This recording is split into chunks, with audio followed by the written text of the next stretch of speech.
So I'll present a short introduction, and then we will zoom into the main subject, and then we would have a question and answer time to take some of the questions you have sent previously, and then new questions as the meeting go as the meeting goes on. If you would have any question, you can put in the chat box, so that at the end of the presentation, we can take them one after the other and address them. Thank you very much.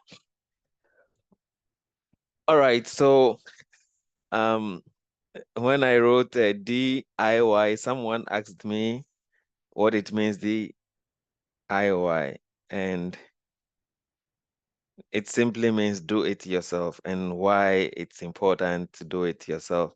Well, in 2012, I completed University of Cape Coast Bachelor's in Agriculture, and then I continued to do my service in the Crop Science Department. And before I completed, I had the idea that I was going to go for further studies, master's, and probably after master's, terminal degree. So, and then my motivation was also that I will do that as long as I get my education fully funded. So, right after graduation, I started to search for opportunities to study abroad with a focus on fully funded opportunities. I applied for schools in Taiwan, China, Korea, a lot in Europe, um, especially in UK, um, Australia, and many other countries. I started the application towards the end of 2012. I continued application in 2013, in 2014, and then in 2015, I had three of my applications being successful. One was in Taiwan, the other was actually in Ghana, and it was a new West African institute that has been established at the University of Ghana, Legon. It's called WAKI. It was a master's in seed technology, very new program and with a lot of prospect. And that same year, when I had a scholarship to study in University of Ghana, I also had the opportunity to study in the Czech University of Life Sciences in Prague. So I was tossed between choosing um, Ghana or Prague. Then the Ghana studies had already started in August. I had registered and started attending lectures, and the Czech one was supposed to start in September. So I spoke with a few friends and people for advice, and in the end, I decided to come to Czech Republic. In 2015, I started my master's, and then following the master's, I continued with PhD, and I graduated from PhD last month after after quite a difficult study process. Why do I want to share these tips? Because I did it myself, right? All my applications from master's to PhD, I did it myself. It was quite tough terrain to navigate with little or no direction. I can say that I made not less than 200 applications within the period of 2012 and then 2014. But in the end, I think my efforts paid off. And with time, I have gained more insight and um, understanding of the process involved in study abroad. So a lot of people do contact me to help them apply to come and study. Some are very like families, friends, acquaintances, and colleagues who know my story. And sometimes trying to help everybody individually is quite difficult to do. So I felt like this opportunity will help me reach a lot of people and give them some tips on how they can do it themselves. All right.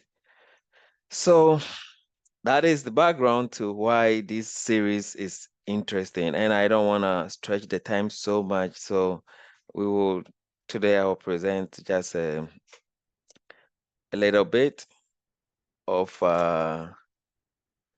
the process, and then we can continue with the other aspect in subsequent meetings. As I said, this is being recorded, so please take notice. And if you don't want to be recorded, you can excuse yourself. And those who might not be able to join, it will be made available via my YouTube channel. So you can always go there and then refer in case you forget about something. One thing I want us to understand is that um, studying abroad is not all about scholarship. Actually, the use of scholarship is quite confusing, and a colleague cleared it up. The use of scholarship just means the opportunity to study, right? So, but we have traditionally used it to mean funding of our studies. Um, So I'm not specifically going to tell you how to get scholarships to study abroad, but I'm going to tell you how you can apply and get admitted into international universities outside your current location. And of course, I know many of us want to travel and study abroad because it comes with a lot of opportunities. Aside living our culture and experiencing new culture, there are a number of opportunities we can explore when we study in international communities. One of them is networking, but that's not the focus of today's webinar. So let's zoom in. There are two ways to, or two routes to studying abroad, and you can choose any of them that is appropriate for you or where you feel you are better off. You can contract a consultant to do it for you, or you can do it yourself. And in between doing it yourself and contracting a consultant, you can have a middle ground where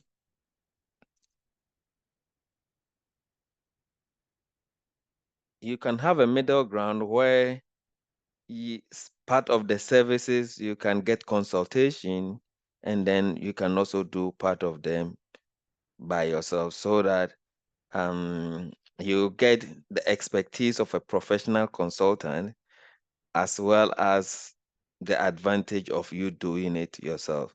I have listed some of the advantage, the pros and the cons of either doing it yourself or hiring a consultant. Consultant can be quite expensive, and then sometimes you have to wait and you can't even track the process until you are told that you are successful or not. Right. Um, you are passive, your involvement is passive. And sometimes I am a consultant as well. I do it for people, but sometimes I consider a lot of reasons why I think the person should do it themselves, or why I will do it for a person. When the process requires an interview where I cannot represent the person, I feel like the person's involvement is very key. They should have enough motivation to be able to succeed in the interview. And so if you're determined to go through the process and you do it yourself, and you are an integral part of the process, it gives you the edge also to prepare for interviews. Where interviews are not involved, probably it's quite okay.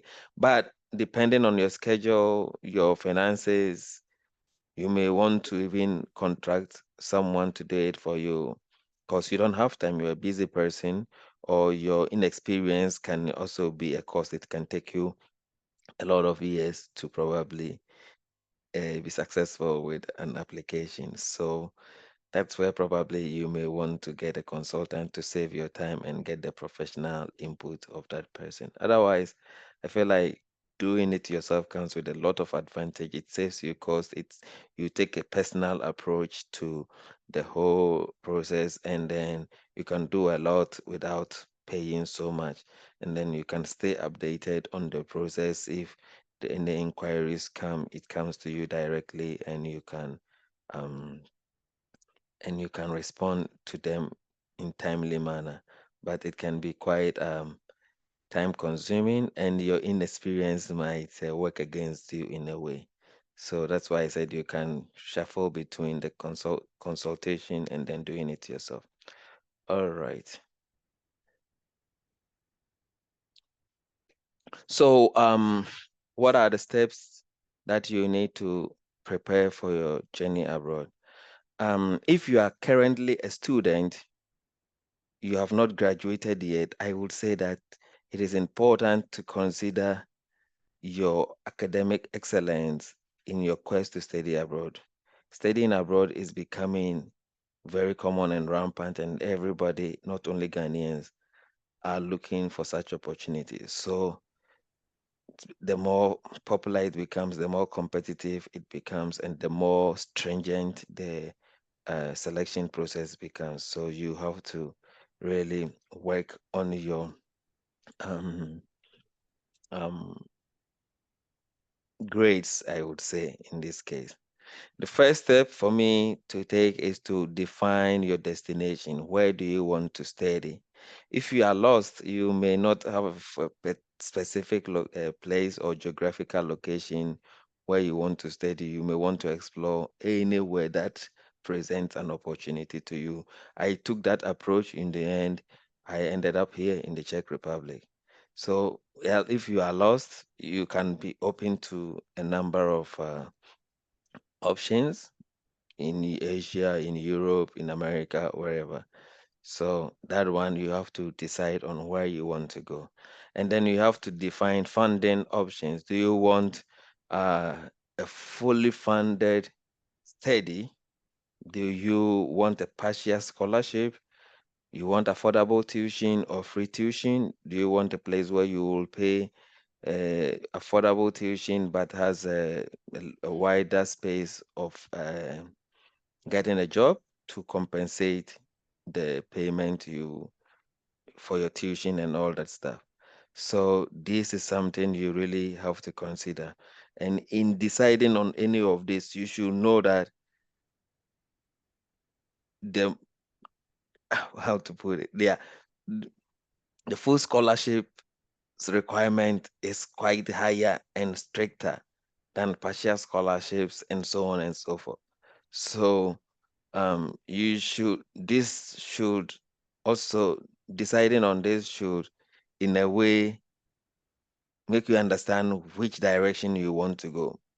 And for example, if you want a full scholarship, does it mean that if you don't get a full scholarship, you're not going to try any other option? You know, and I will tell you some few stories that I have personally had here to motivate you.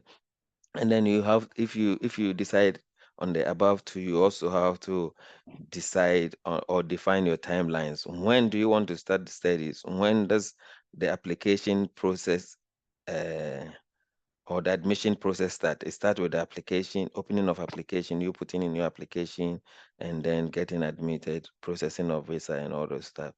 And in the course of that, you also have to decide uh, to plan the timeline for the acquisition of the necessary document for application.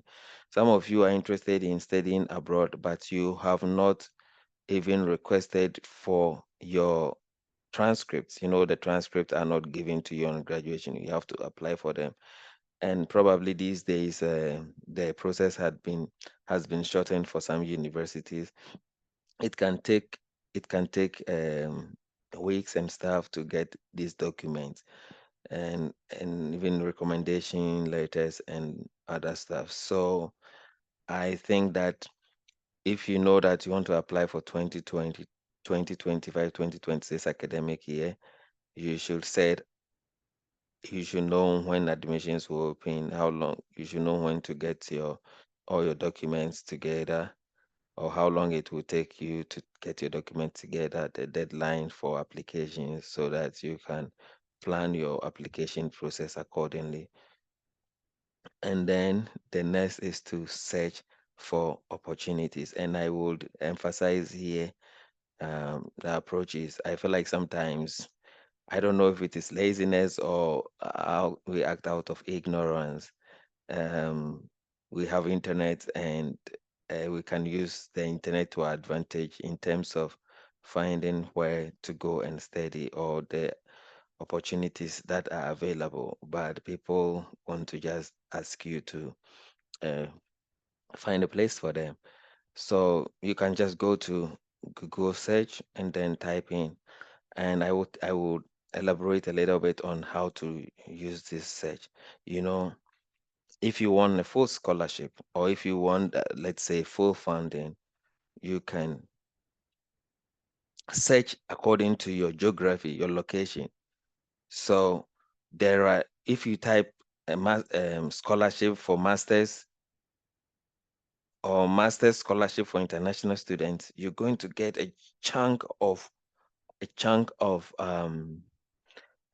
results that might not even relate to what you are looking for. So your search strategy, the keywords you are going to use in your search, must be very, very precise. For example, if I had a bachelor's in agriculture, right, and I want to further in terms of going for masters in agriculture, and I'm a Ghanaian, and I'm going to search for opportunities, I can search from specific using specific location. Mm. I can search using specific destination of interest, plus my background or what I intend to study, in addition to where I'm coming from. There can be scholarships for international students, but these scholarships, they have the eligible countries, and Ghana might not be part of the eligible countries. So instead of searching for master's scholarship in agriculture for international students, I will search for master's scholarship for Ghanaians in, let's say, Czech Republic, you know, or Czech government scholarship for Ghanaians. Then I know that by my location, I qualify, as well as my, so what, but whichever results I get, I know that the keywords were my country plus my study program of interest. So I know that whichever results come, it's for people who intend to study masters in agriculture, and Ghanaians are also qualified. This one narrows the search results to exactly what you are looking for. So instead of searching for general scholarship, you can search for specific scholarships. You can do, like, you can start with Europe if it is too much. Then if there are some countries in Europe you are interested in particularly, you can restrict it to those countries um, in Europe. If it is the US, you put it there, and then to give you whichever. So you know how to search that. And I can see that most of you are following social media influencers. You're getting updates on some of these opportunities. Or so you can use that as a means to also find opportunities. You can subscribe to, there are several study abroad agencies, and these agencies have newsletters, and if you subscribe to their newsletters via your emails, you can you would always be updated on scholarships available. You can scan through and see which one um, is in your area, and then um, you can look at the eligibility criteria. If you qualify, you can start the application. Also, you can look at specific universities' websites, or even faculty. The universities are quite huge, and sometimes each faculty or department has its own its own site for particular programs information. So you can search, you can start the search from the university, and then you can zero in on the departments where you want to study. They also publish scholarship opportunities or information on such website.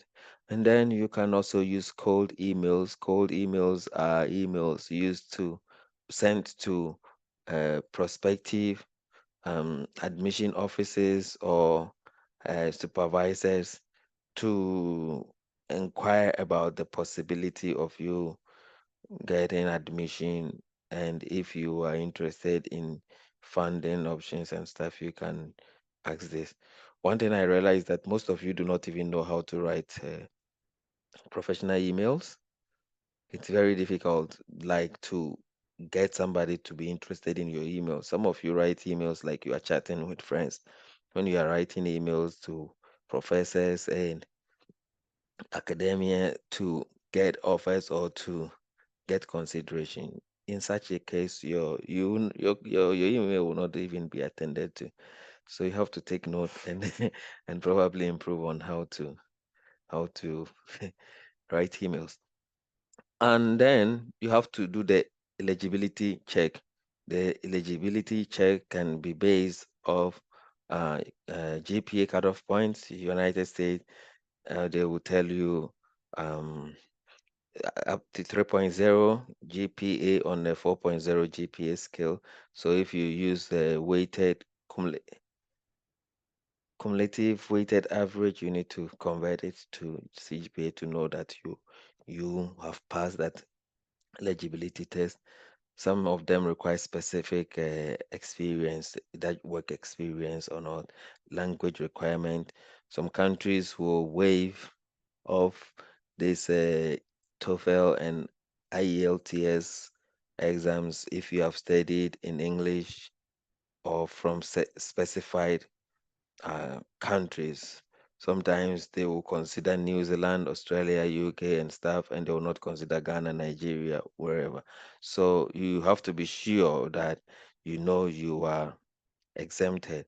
And sometimes they don't accept confirm English language confirmation letter from to substitute the language test. So just know that sometimes for especially for scholarships, they may have target groups. It can be age dependent, maybe people below 30. It can also be sex dependent. Some scholarships are biased towards women. It can also be subject related. They might look at the STEM and stuff. So, you have to check that by your background, you are eligible for such scholarship to be before you think of applying. And then after you have done all these checks and you are sure that you qualify for the scholarship or you meet the um, admission requirement, then you can prepare your application documents. And what application documents you need, we will talk about it. But here I am emphasizing the fact that certain countries, certain universities have specific requirement. They want you to validate or legalize your documents. I think based on experience where people forged documents to go abroad and study, universities are becoming and countries are becoming increasingly aware of this. So they take measures to ensure that you do not present a forged document. So they may want you to go to the ministries of foreign affairs to legalize your document and then go to their embassy to legalize. That is the case for some schools in the Czech Republic, in the United States, and then Canada. Some universities will require you to do world education, like evaluation of credentials, and they have specific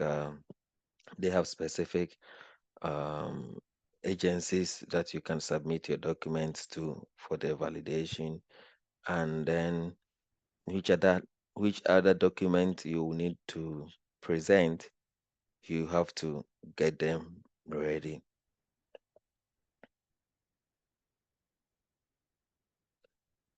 And then here I have a list of some common application or general application documents that are required for successful completion of um, study abroad application, be it bachelor's, master's, or PhD.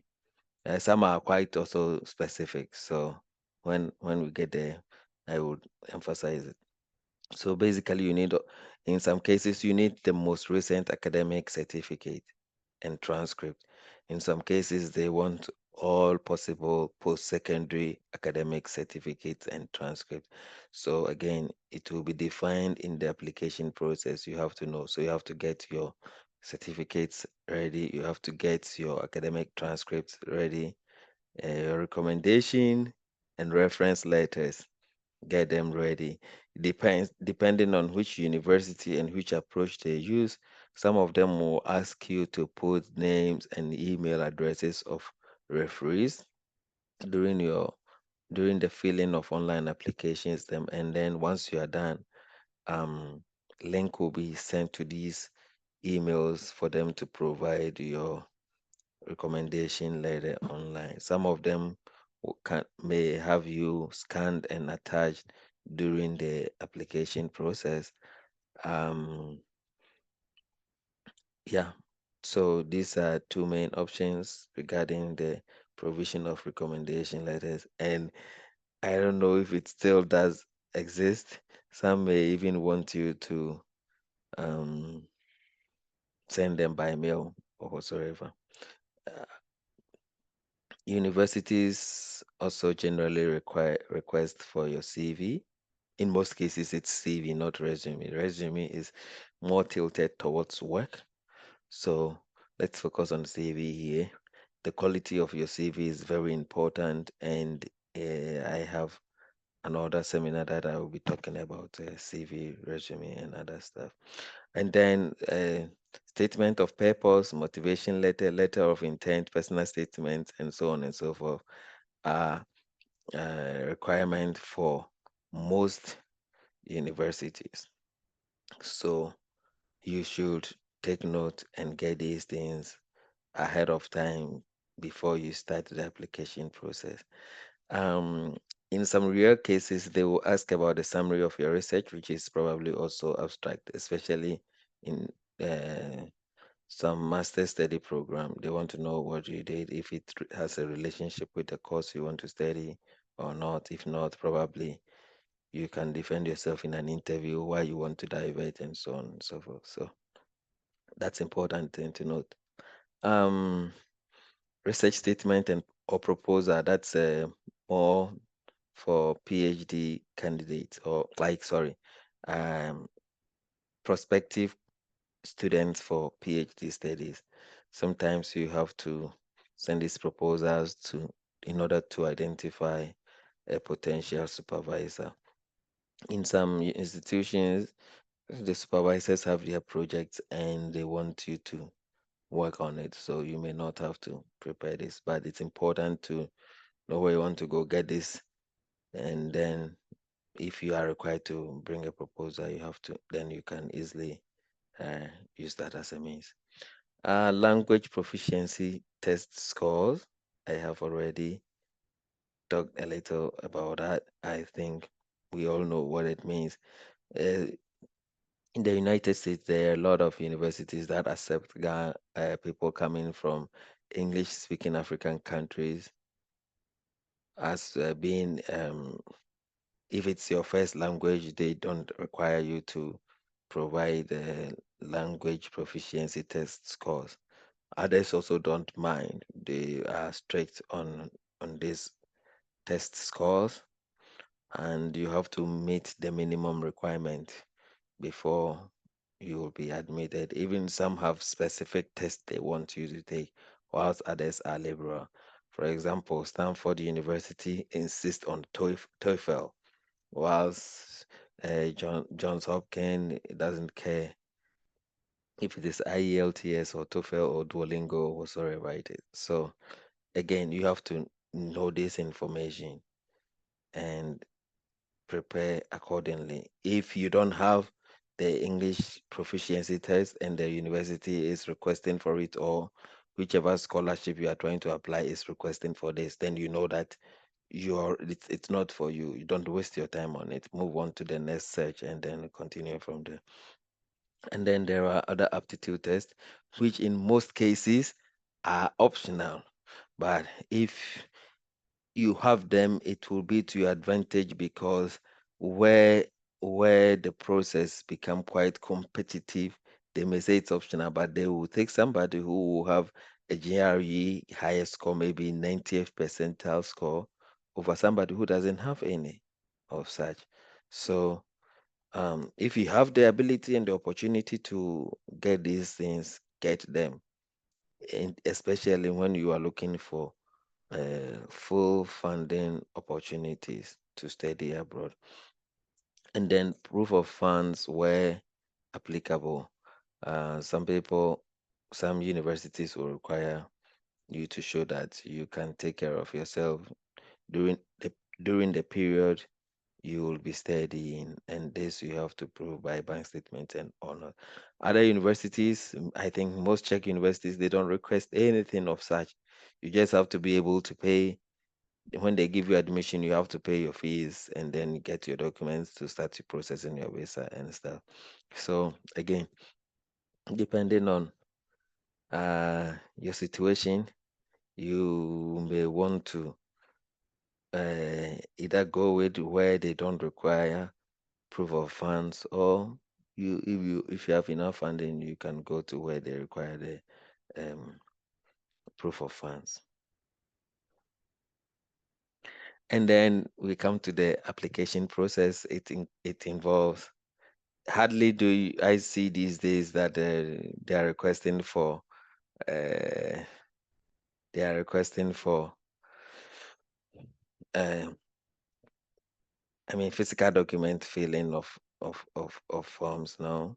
Usually, I think I have seen one university here.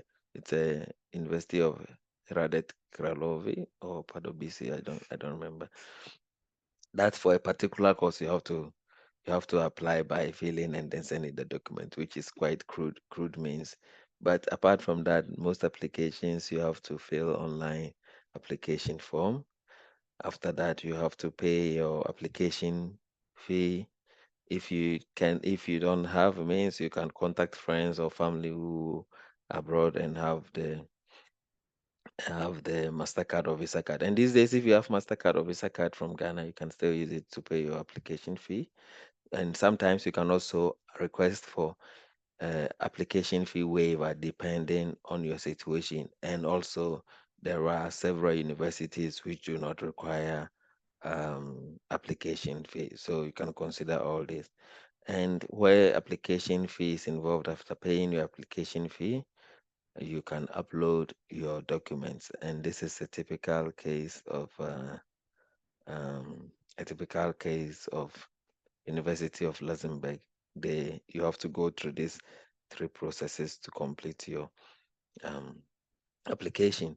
Sometimes after all this, your referees should send the recommendation letters to make the application complete. If they fail to send this, hey, this can cost your admission. So please Be very much aware of this and know the people you want to use for your as your referees if they will be able to provide the information you need. Right. Okay, so for today, I'm going to end here with this remark that there are a lot of pathways to studying abroad, a lot of them. When I came to Czech Republic, I came on scholarship because I was like, okay, so fully funded. I got a stipend. I didn't have to pay fees. I didn't have to pay health insurance, nothing for the 2 years of my master's study. It was free, and I was getting monthly allowance as at the time 14,000 Czech crowns, which was equivalent to $500. I didn't work the first year. The second year, I got a full-time job. I started working and stuff. When I came, I also met people who have come from Ghana without scholarship, and they were in several faculties like the forestry and stuff. And these people, the tuition fee then was 5,000 Czech crowns. Even in today's conversion, it should be something around 3,000 Ghana cedis for a year. It was quite affordable, and if you found a job, you can pay your rent, your accommodation, and your transport and your food from. So these people were here, and there were a lot of them, a lot of them, and they still come to pay. For example, there are faculties which are specifically for agriculture, and these faculties, it's almost like free. They will not give you personal funds for yourself, but they also have specific faculty scholarship based on performance. So if you score a certain grade or something, they give you some of this scholarship. It might not be great, but yeah. And for me, I think that the first important step is to be able to find yourself a place outside Ghana to study, and the rest you can take it up from there. Some of you are so focused on going to USA, going to UK, and you can spend the years trying and then you keep failing. Meanwhile, someone will try Czech Republic, someone will try Turkey, someone will try whichever way, and from Turkey. And I will tell you not a story, but a real case where one guy, he's called Seth, he finished the um, bachelor's in UCC. He went to do um, master's in Turkey. And whilst in Turkey, he applied for PhD in Czech Republic. He got it. He came here. Within 3.5 years, he finished his PhD, and he got a 1 year professional course in Canada. And then he went. He's currently in Canada with the wife. They have 2 kids, and he's enjoying there. There's another guy, Emmanuel, who is also currently in Canada. He went August this year. He came to he came with the girlfriend to do the master's here. They finished. He applied for 1 year master's in Canada. He finished. He got it. The wife, then they have gotten married. So then it's her wife. It's his wife now. The wife gets work visa in Canada. They both travel. He's studying, and the wife is working to support. And I have a friend also in USA. He also came to study. He at the time I think he was paying thousand equivalent of €1,000 a year in the technical faculty. That time €1,000 was almost like maybe a little, maybe like 1,500 or 2,000 Czech, sorry, Ghana cedis. It's not like now that the city is something else. So all these people got used the opportunity of low tuition to come and study or to start from somewhere and continue. He's in USA, married with a wife and all those stuff. And one important thing is that when you step out of Ghana, the possibility of you growing and expanding is huge. Like here, you're studying, you want to apply for conference in USA, Canada, and go to there. They will easily give you the visa. I have my own visas to these places, and um, in Ghana, it's even difficult to get appointment, right? Very, very difficult to get appointment, especially for US visa, and the probability of you getting denied the visa is maybe 99.9%. So first, I feel like, or from my personal perspective, sometimes you don't have to even be choosy so much regarding where to start from. Wherever the opportunity is that you can get easy access to leave Ghana and go and study, you should explore that. And then, whilst there, you can make plans to advance from that place to maybe your final destination of choice.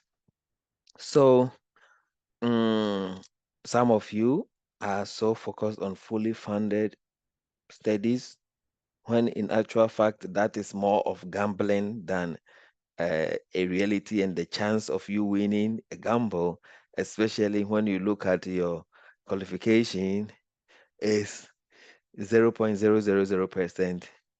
You are not aiming to achieve anything. However, probably if you looked for an affordable tuition where you have to pay maybe some 3,000 Ghana cedis a year to study, you could have gotten the opportunity. And when you get here, you find a job and then be doing it alongside your study, because master study is not usually too demanding, or you can even work on weekends and still be able to sustain yourself.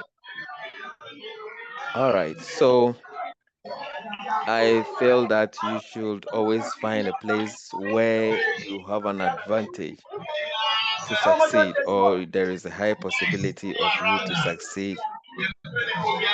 Mauto, please, can you mute yourself? Thank you very much.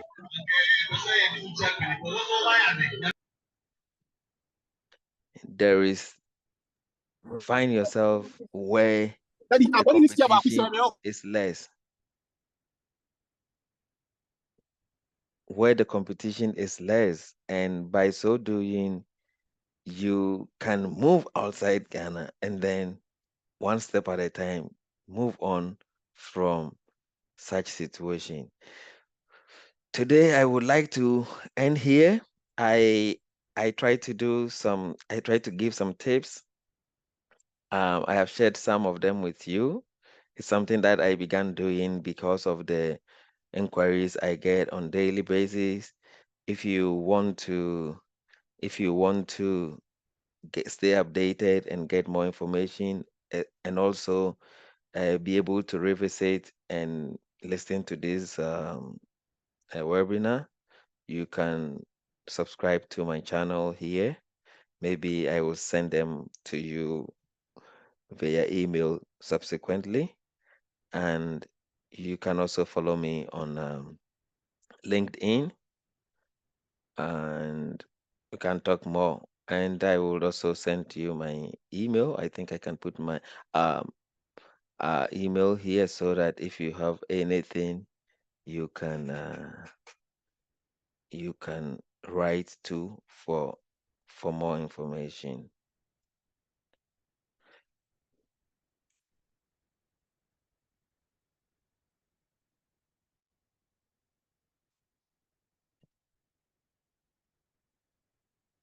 I have put our email in the chat, so if you have any inquiry to make, you can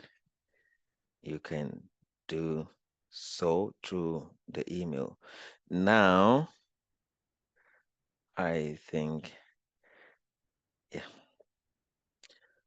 it's time for your questions and, let's say, answers. So, I got some questions from you. Let me go to the link I shared. I will take a few of them, and then I will take a few of them.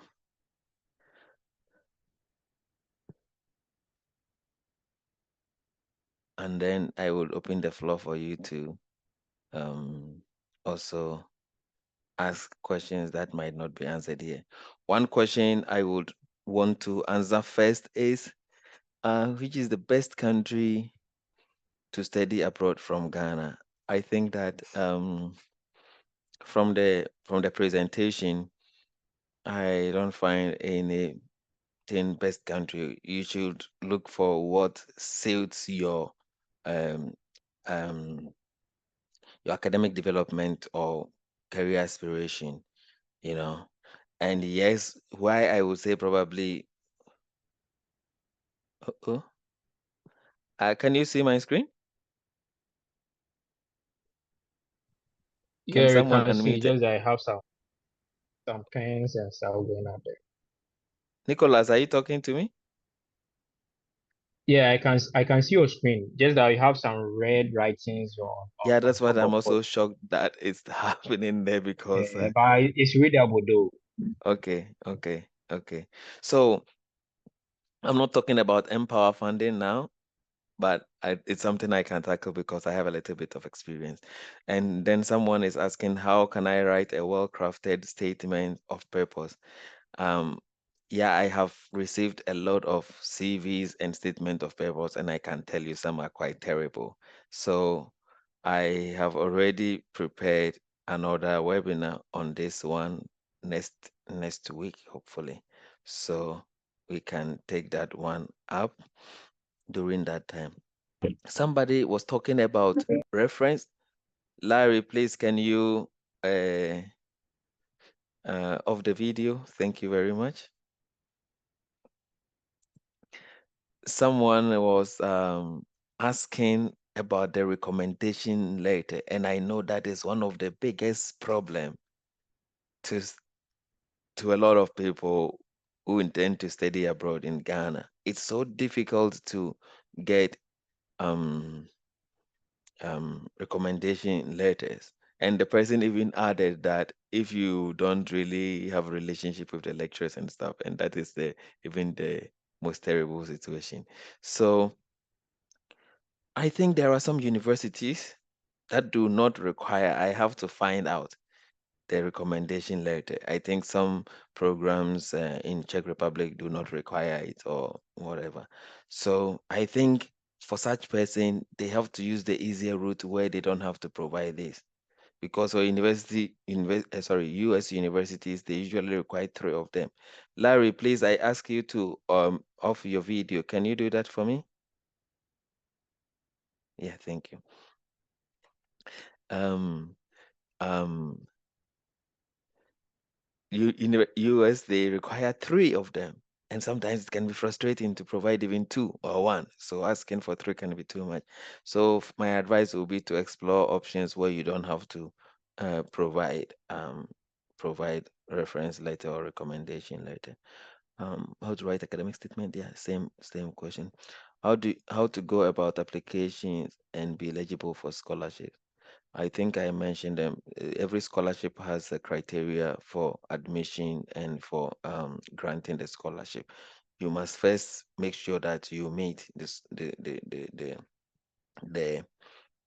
admission criteria first, and not just an average eligibility, but then you have to also enhance your your CV. You have to craft your CV. You don't have to leave spaces in your CV. You have to really fill your CV to align with what they are looking for and to stand out during the um, selection process. Otherwise, they don't give free scholarships. Also, how can I apply? Advise me on my choices now. I don't know what do you mean. What are the needed documents to qualify for enrollment and be given a visa? I think that first you need okay, so I will use Czech Republic for instance. I would also talk about US and some other places. So for Czech Republic, you need admission fee.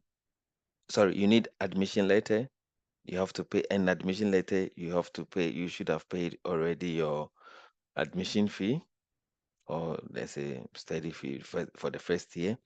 You need accommodation contract.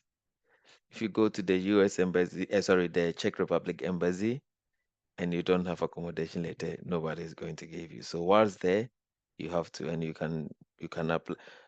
Most of the universities here have dormitories, or what we will say hostels. Yeah, so you can leverage that to get your accommodation document.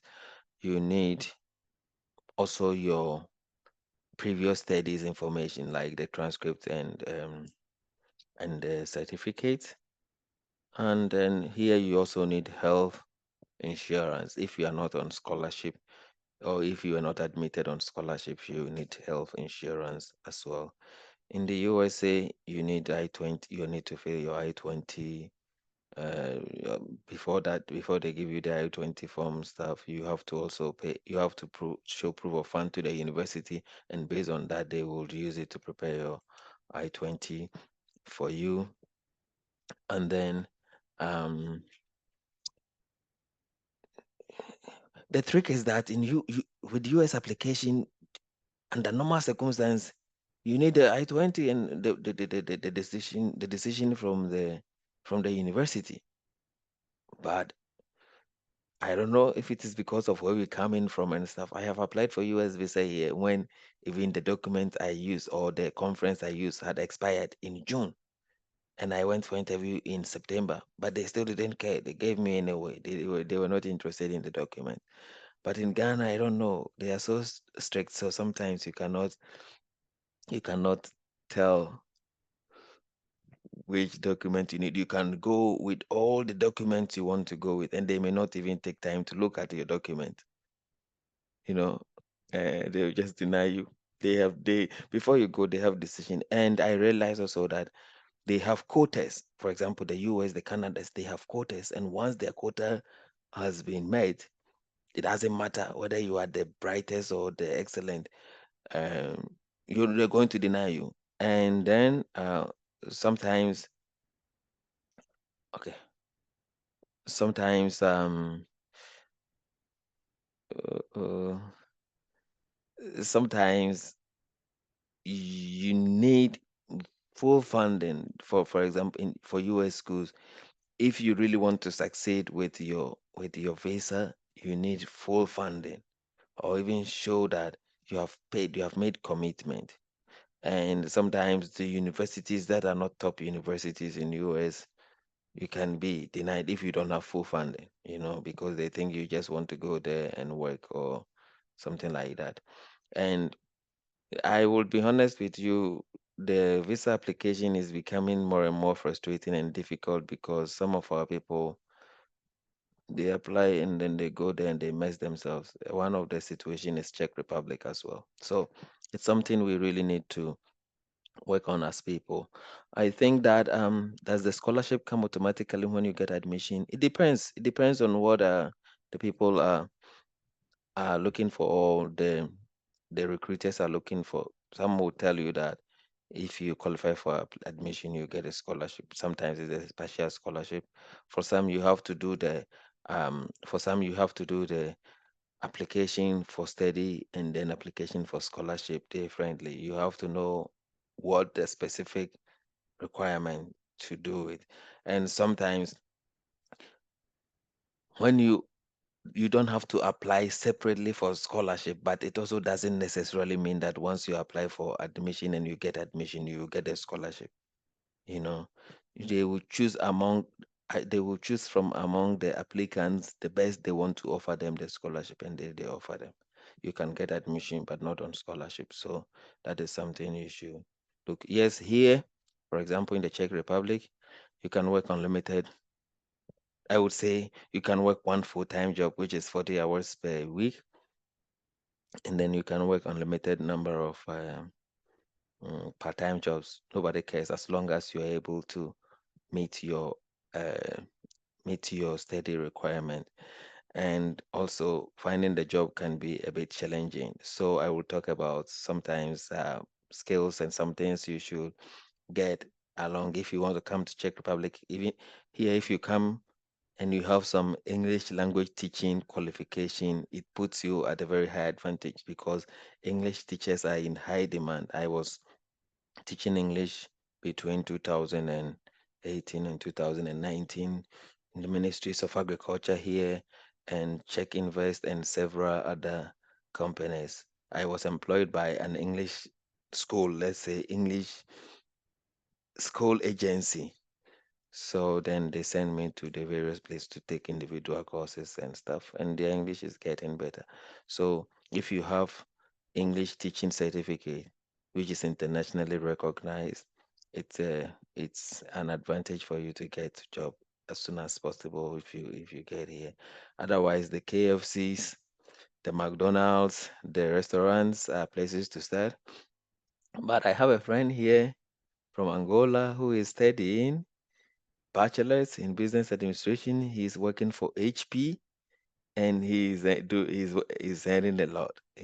But he had the skills before coming here. So he wasn't just a student. He was somebody with skills and experience. And if you call him for an interview, you may wonder you would even be interviewing you, and you cannot resist such person. So we have to develop our skills if you don't want to do the menial jobs. There are a lot of international companies here, KPMG, Deloitte, um, McKinsey, um, HP, Microsoft offices, like HR related jobs and all those things. So if you have some formidable skills, you are more than good to survive here. I'm also working for DHI, which is a water um, management company, and I'm doing pretty much well, you know. So yes, you can work. How can I get scholarship with a second class lower? Sometimes looking for scholarship, you have to look at it from a lot of dimension. Apart from your GPA, your work experience must be good, must be really related to the area you want to go into. You have to have a very strong and good statement of purpose, and then also CV. So this can sometimes this can compensate for your second class lower grade. Um, if you need specific directions, you can consult somebody who can help you with this.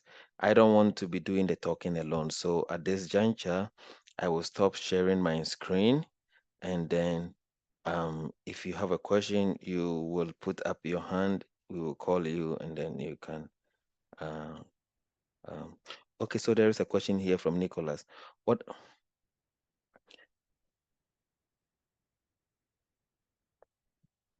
um, what are some of the skill sets one need to get before moving for study abroad? Okay, I think I mentioned some of them.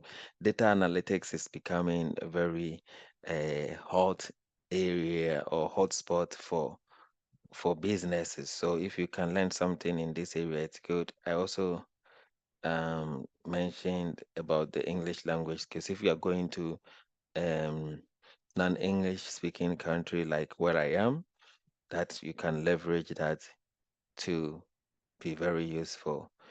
Um, yeah, so accounting skills is also very important if you want to get a job quicker. You have to, and then IT skills. If you know some basic IT, back end support and all those stuff. Yeah, these are very important skills you need. All right, so now it's time for taking questions. And if there are people who have some contributions to give to this, oh, can you give us some of the schools you know in Czech Republic with low tuitions to take advantage of? Yeah, a lot of them, almost all universities here do have low tuitions. But today I made a video. I have not edited it yet. I will edit it and then I will put it on my YouTube channel so you can hear that because it's gonna take more time to yeah. Sorry, I joined late. Can you give a closing summary? Hannah, I'm recording this video and oh sorry, this webinar, and I'm going to make them available via YouTube so you can have a look. Do you need to get a license before working at the lab, be it hospital or a company? No, for here, no. If you're asking me about the Czech Republic, no, you don't need a license. And if you are seeking PhD in the sciences or in the agriculture, you automatically will start working in the lab. So that is not an issue. Yeah. I hope you answered. Anybody has a question, please put up your hand and then you can unmute yourself and ask your question.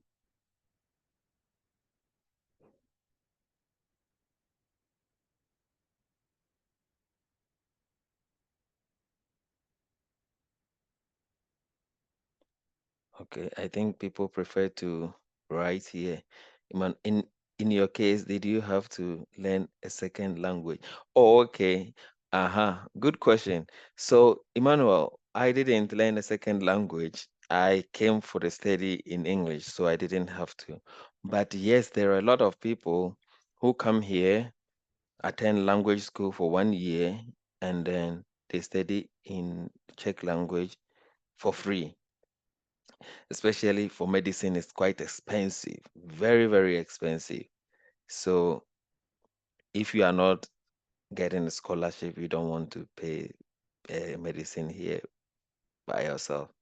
So probably you are better off going to the the language school for 1 year and doing it. But that's another time of like another waste of time. I don't know. Okay. Yeah, Emmanuel Menza, your hand is up. Please unmute yourself and then ask your question. Okay, thank you. Thank you. Thank you for the insightful presentation there. Just a follow-up to what I just asked, to which you have provided an answer. So for the language school, which is 1 year, do you have to pay for that, or that is also taken care of? You have to pay for it. You have to pay for that. I never saw any scholarship. Okay.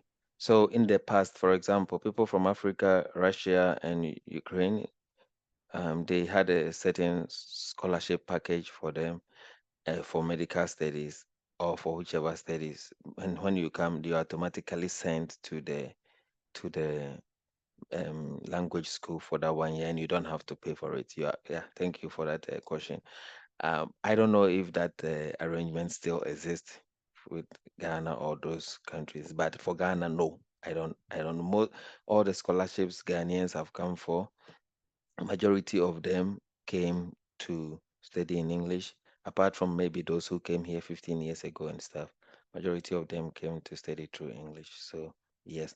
And if you are coming on your own without any scholarship and you want to study in the language school, you have to pay it yourself. And I think it can be a bit expensive. But for 1 year, you may think it's better than paying for 6 years of medical school. Okay, thank you. You're welcome. Any more question? Those who are looking for PhD. Okay, Michael Atta, please. Okay.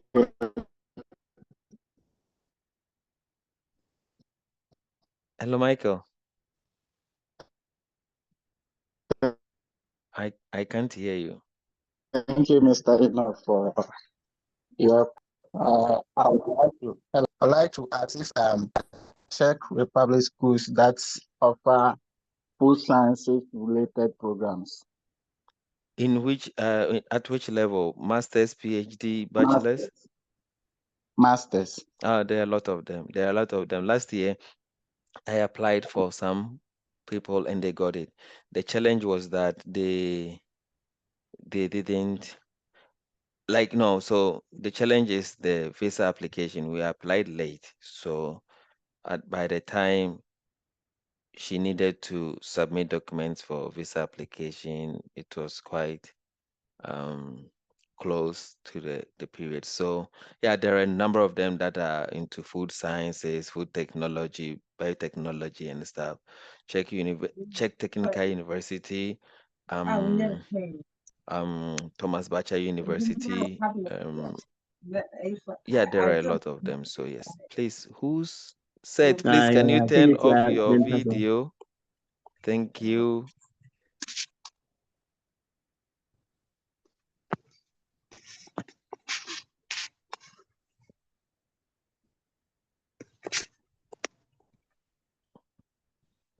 Yeah, any more questions? Age limit. Is there an age limit if you want to do master's or PhD? No, no. I never saw age limit. Mm-mm. Yeah. Yeah, Ima, your hand is up again. Please go ahead. Okay, thank you. Let me push this a little further. Mm-hmm. I want to know what your ambitions were before you settled for the master's program and then subsequently the PhD in Czech. Because you had mentioned that you applied to several, universities. I'm Okay. asking this in relation to the advantage that you have gained in eventually pursuing or getting the degree from Czech. There are cases where people may have an advantage or leverage over others based on the countries in which they have studied. I want to know if what your thoughts are, how it applies to you. Yeah, Okay. thank you. You're welcome. That's quite personal, but yeah, I will try to generalize it. So I applied to several, yes, because first my motivation was that I want to study masters, but I didn't want to pay for it.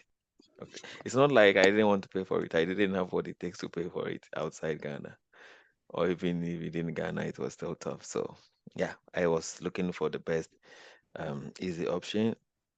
I think I made good mark in bachelor studies, and then I was also research and I think teaching assistant. Yeah, so that built me a little bit up. Regarding the advantage, okay, so I will just do this comparison when I got a scholarship to study in Ghana, Legon, and then here. There are a lot of things I know already in Ghana, and staying in Ghana and not in the classroom alone, I wouldn't be exposed to a lot of them, right? But here, I outside the classroom, I learn a lot of things for personal development. There are some ideas and things you will get outside here, not in the classroom, that you will never have in Ghana. And I'm saying that you will never have in Ghana because I have been in Ghana and I've been here, so I know what I'm talking about. Secondly, during the during the course of my master's study, I was able to identify potential PhD opportunities right within here. And so the transition was quite smooth. And that one was also on scholarship. And in Ghana, I have a friend that I started this WASI, is it WAKI, West African Center for Crop Improvement, master seed, masters in seed technology with. He finished, and maybe after a year he has to start, or maybe two, he has to start PhD and pay on his own. So it was an advantage for me to come here. And as I said in my presentation, once you are outside Ghana, applying for visa to anywhere else in the world is quite easy. So these are certain advantages. But when it comes to professional development or stuff, and I would emphasize this, if you have agric-related, science-related background and stuff, Czech is more focused on that, and they make and helping developed countries, and they have even relationships with developed countries. Uh, for example, Zambia and Ethiopia, they are bringing a lot of them here. And I said there is one faculty in my university called Faculty of Agri Sciences, Tropical Agri Sciences. Their fees are as cheap as $200 or maybe $250 or 200 euros. So for international students, irrespective of where you're coming from. So and they have the facilities and the resources. I must admit that sometimes the English is not to the quality you expect, or but the knowledge is there. the practical aspect, you get to experience it, not in theory. When I was doing bachelor's in Ghana and I was studying biotechnology as a course, they talk about markers, they talk about PCR, and it sounds so strange. And here I have the thing, I'm doing it and I'm seeing it, and then I could reflect and know, oh, so this is what my lecturer was talking about in bachelor study and stuff. And you may not have to even improvise so much about in over here, so you get the practical experience um, that you may not get in Ghana. And I don't know. I got a lot of universities in UK during the time I was applying, but they were partial scholarship, and it's £17,000 at the time. Partial scholarship, how much? 8,500. No, no, £8,500. No, even £1,000. If you ask me, then I will not get it. So I considered all these factors in order to decide which direction to go. And I came here, and I think it was a tough journey, but so far, so good. I hope I answered your question. If not, we can do later. Kafui asked, Thank you. you're welcome. What are some of the masters available for computer science students where you are? Oh, there are a lot of them. And yeah, even if there is informatics um in my university, and it's quite cheap. Yes, I think also it's quite cheap. Um Here, one thing I have noticed also is that if you have computer science skills, or if you are a developer in computer science, your chance to succeed here is very huge. And sometimes they don't even care whether about the degree you have. They care about what you can do.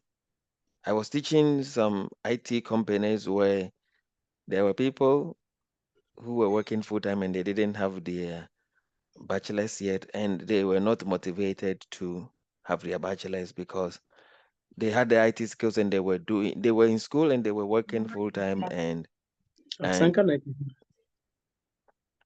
Asanka. Joseph, please, can you mute yourself, please?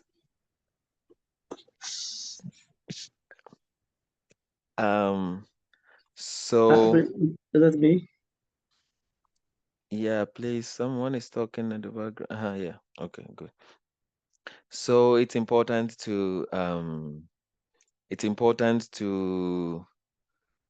mm, get some skills, you know, to guide you here.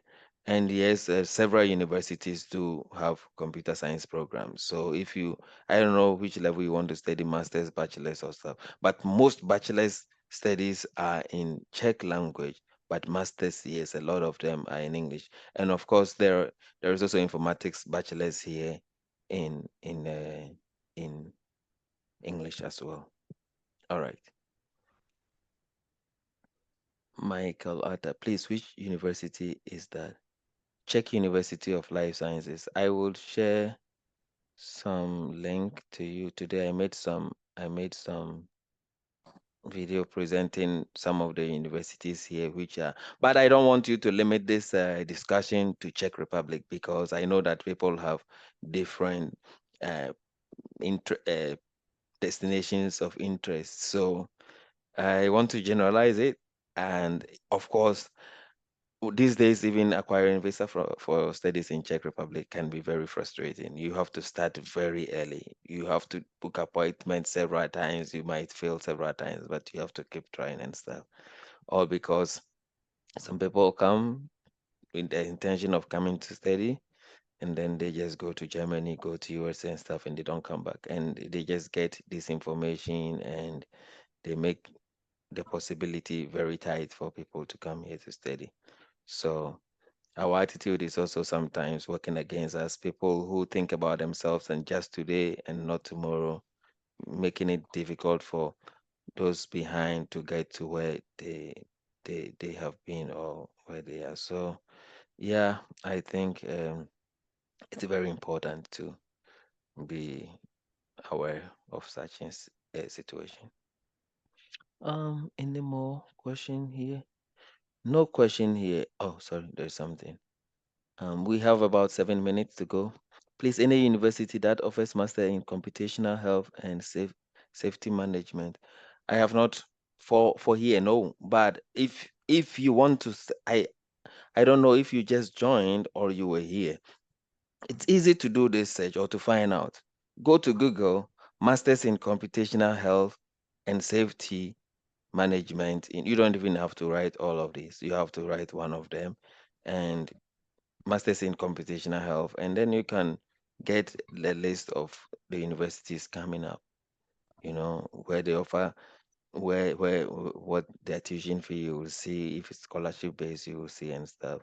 Unless you're asking here, but here I have not really heard about this. It's likely to be there, but I don't know.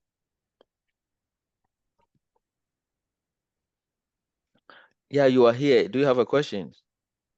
Samsung SMA blah blah blah. All right, so any other questions from the audience? Otherwise, we have 6 minutes and I want to wrap up the presentation. Um, oh, Ima, sorry. Okay.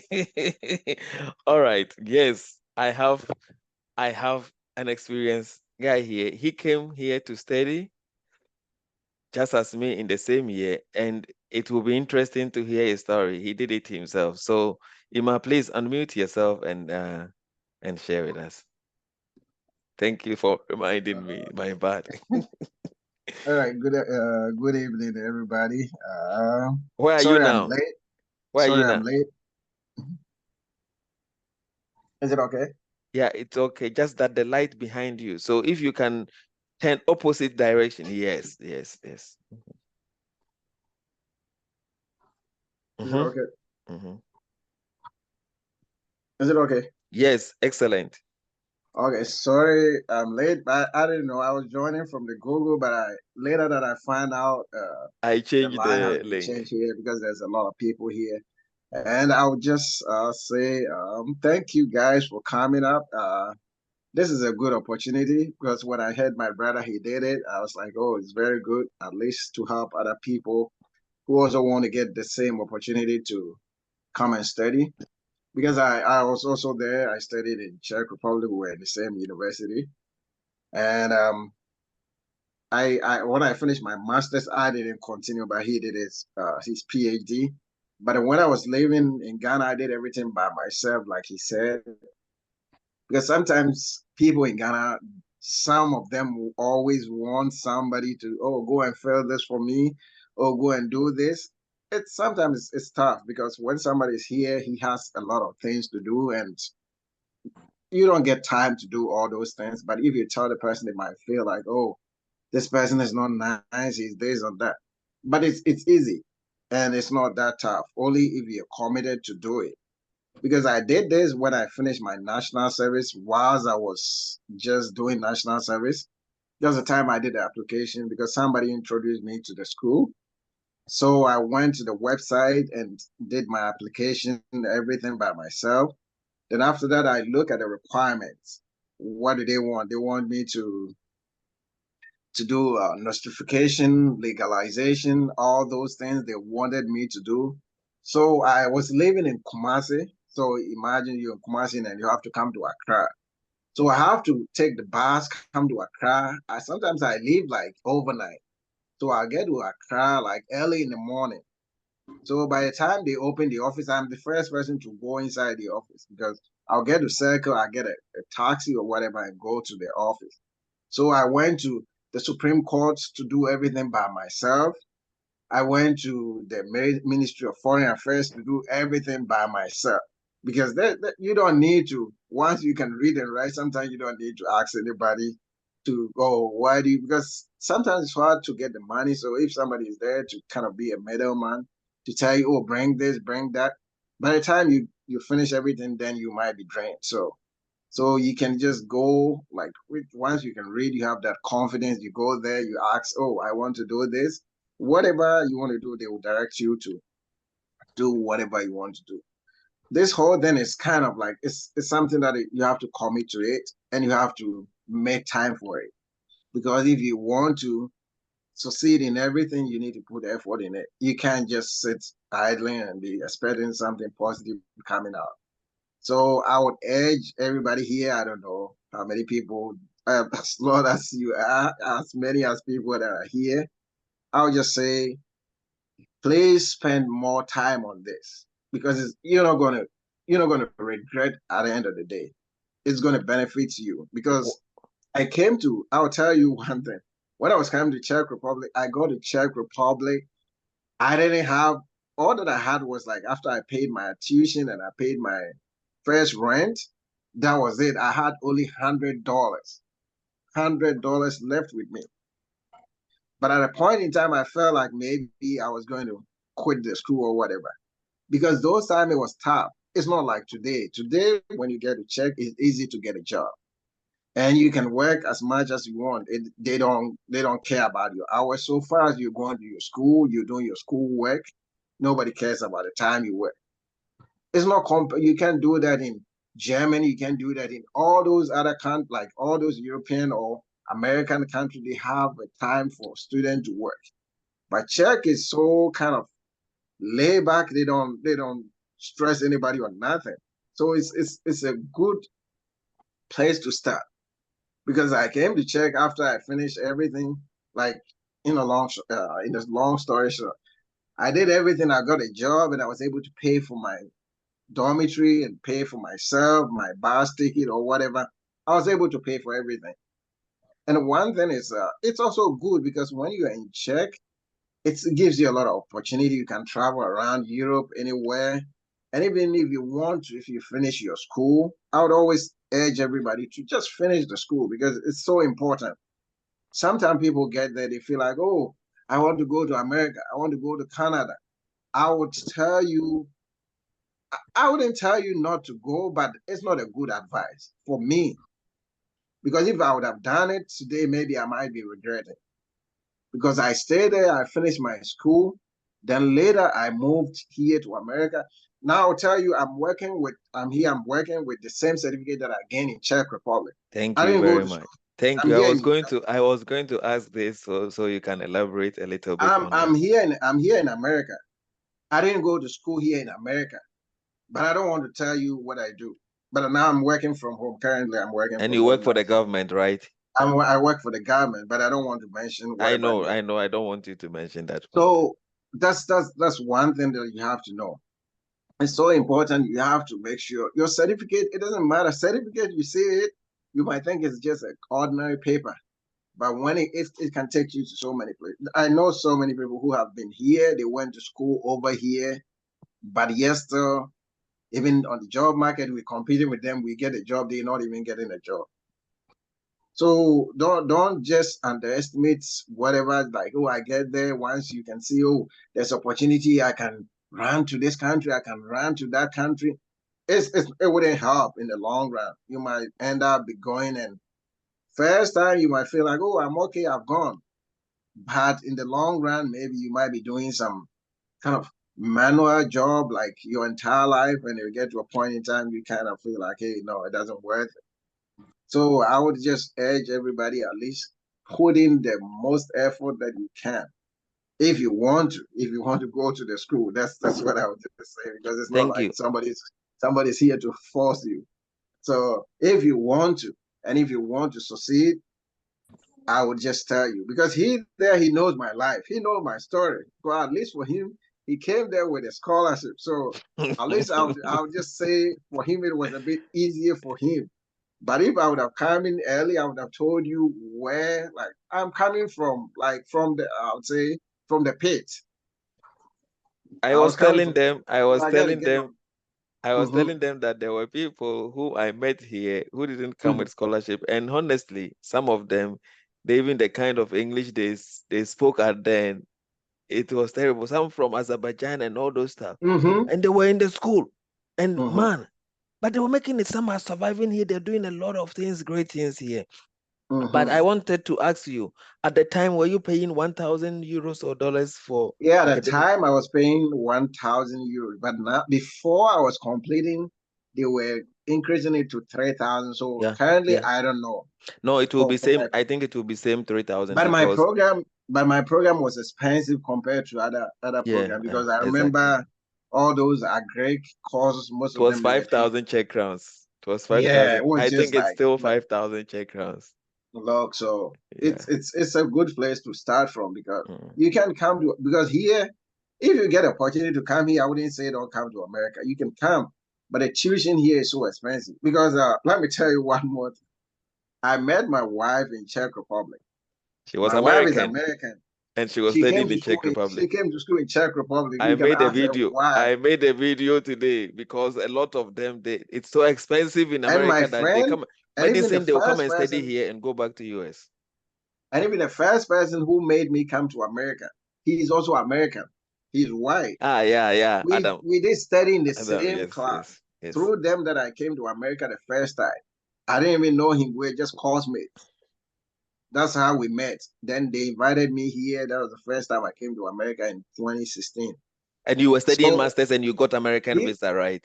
Yes. 5 years. So far as you were studying, they see you were studying, and they saying you have a ties over there. It's not hard to travel from there. You can travel to I don't know how many places. Even when I came to Czech Republic, even through my job, I don't know how many countries I've been to. That is like free.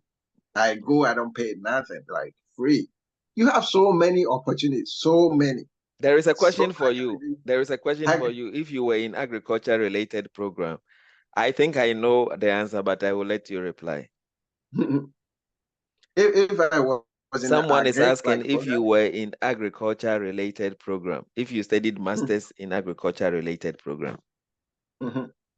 Yeah, because your study program, your master's study program, was it agriculture related? What did you study for masters? Yeah, I did environmental engineering, but my environmental engineering still has related relation with agriculture, because the school is the university I went to is mainly agriculture university. Like that's the main Czech University of Agriculture. That's the local name. If you translate it, it's Czech University of Agriculture. But the English name is Czech University of Life Sciences, because they have added certain aspects. But it also has a big faculty for economics and management, where they do the informatics, the business management, the business administration, economics and management. These are the main English programs. And then they do diplomacy and agrarian. So these are the main English program in that faculty of economics and management. But apart from that, my faculty also has a lot of programs, natural resource and environment. Even though I was coming with bachelor's in agriculture, I studied masters in natural resource and environment, which was not really quite different from agriculture I did in Ghana, except the water resource management aspect, hydrology, the meteorology and stuff. And then I jumped from that one to do applied zoology, which was more something related to biomedical sciences. But yeah, that's just a few. So yeah, he did Maxwell Alta, he did agric related, but it doesn't mean that there's no opportunity for other fields like the businesses, the economics and stuff. There are and the whole thing is one more. It's like, sometimes it's not about what you did in your bachelor's. It has to has to have the same barrier. If you get that opportunity, it's good. But now just think this way: you want to get a step, like you want to get a stepping stone. You want to use something. So, and sometimes it's not everybody that does like bachelor's in maybe whatever, I don't know, whatever mathematics, that does masters in mathematics. Because sometimes, because you're not getting the opportunity for now, you can start with something else, because once they see you have the basic that they need, they might accept you. And once you get into there, then you do it, you get to a point or you finish it and you're like, oh no, I want to do this, because you already gotten the chance to enter the system. Because now you have so many opportunities. It's more, just don't sit there and wait like, oh, I did agric, so I want to do something masters in agric, or I did business, so I want to do everything in bit. No, if you get anything that has like math related or anything science related, that is, it has something, because I did mechanical whatever technology, but I came here, I did environmental engineering technology. Although it has some bearings and it wasn't so related, but this is even related to agric. So I would say maybe somebody who did like agric engineering in somewhere, some university or whatever, that would have been like a perfect place for them. But it wasn't for me, but I still wanted to do it because it's still the same master. Like it has something that is related. And I wanted to use it as a stepping stone to, I shouldn't just sit there in Ghana and wait and wait and wait till like I get the same thing. Oh no. Time is not like, time is flying every day. So you need to take every chance that you get. Don't just sit there and wait. Maybe, oh, I want to do this. Oh, I want to go to America. I know everybody there on the Zoom now might think, oh, I want to go to America. I want to go to Canada. I want to go. But sometimes if you look at things and you compare things, hey, you have to take this opportunity serious, because it is a very smart way if you want to. Because when I started, I didn't know that much about it, but then even my colleagues that I finished the same school like a year, and later on when I got here, because before they said didn't help want them. to take the risk. They're like, hey, can you help us this? Can you this? Because I had two guys that I had to go and write entrance exams with. They're like, oh no, I'm not. Oh, they'll go and do it, because you know that kind of feeling. They want you to go and fail and come back, they laugh at you. But you need to always believe in yourself and be confident. Hey, I want to do this. And don't ever think, or don't let anybody kind of pull you down or kind of put some fear in you. Whatever you are, once you put effort in it, I don't know if you're a Christian or whatever, you're Muslim, whatever, you pray to whatever you believe in it. Pray over it and put effort in it. It's going to work for you, brother. So Thank you very I think, much. Thank you very much. Hannah, they don't require IELTS. And a lot of they don't require IELTS. So it's quite easy. But their nursing programs are mainly in Czech language, because they are training the nurses for the Czech market. So they don't have so much options for nursing study programs in English here. That one I should emphasize. Those who are also looking for, I would just add this to Emmanuel, and then probably I'll finish. Those who are looking for PhDs, sometimes looking for PhD supervised secondary frustrating, and that is one of the requirements you have to meet before you can even start application for your PhD studies. What sometimes I advise people is that they can apply for masters, which you don't require a supervisor, and then once you start, you can start talking with a supervisor, a potential supervisor from among, because physical presence is very key to negotiating some of these deals. So you can use masters to enter, and through the process, you can even switch to PhD the subsequent year, or you can still continue to finish your masters and further on to PhD, by which time you would have had somebody who is even interested in supervising you. And like Ima said, for me, when you go or when you come, if it's here that you're intending to come, try to finish. Just try to finish, and you will be proud of yourself. You go everywhere with your certificate, and you'll be welcome. Okay. So these are my last words. Next week we are talking about a CV writing, and I don't know if I'll have time to do the SOP, but I think I will do more on CV. We have already spent a lot of time today, and I don't want our webinars to be too long and boring. So inform others who are interested. I want to equip people. I want to help people to get where they lack. They can prepare themselves adequately, so that when they put in application, they have the higher chance to succeed. And like I said, I have recorded this meeting or webinar. I'm going to make it available on my YouTube channels through the through the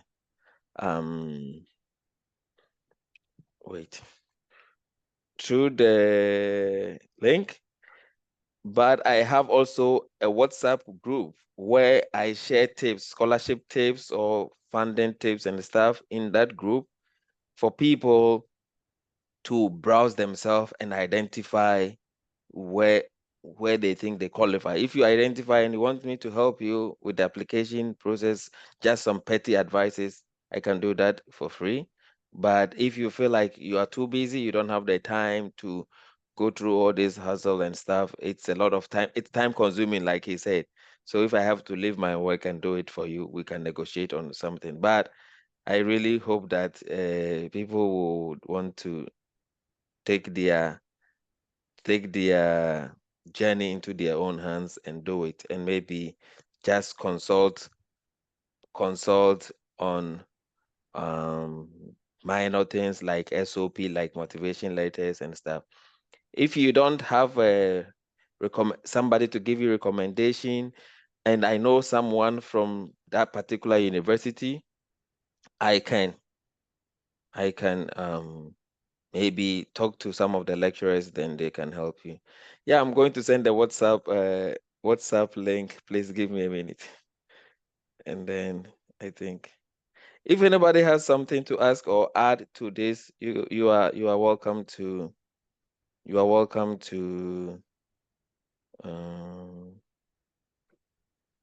share it.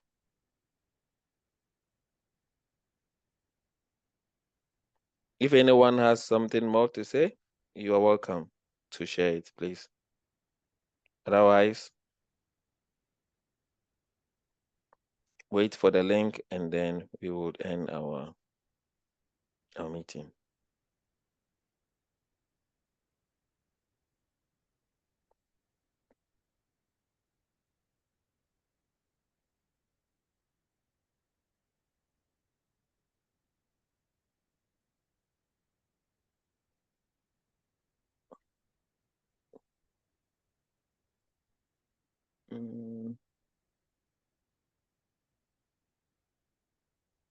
So stop touching your face. Okay.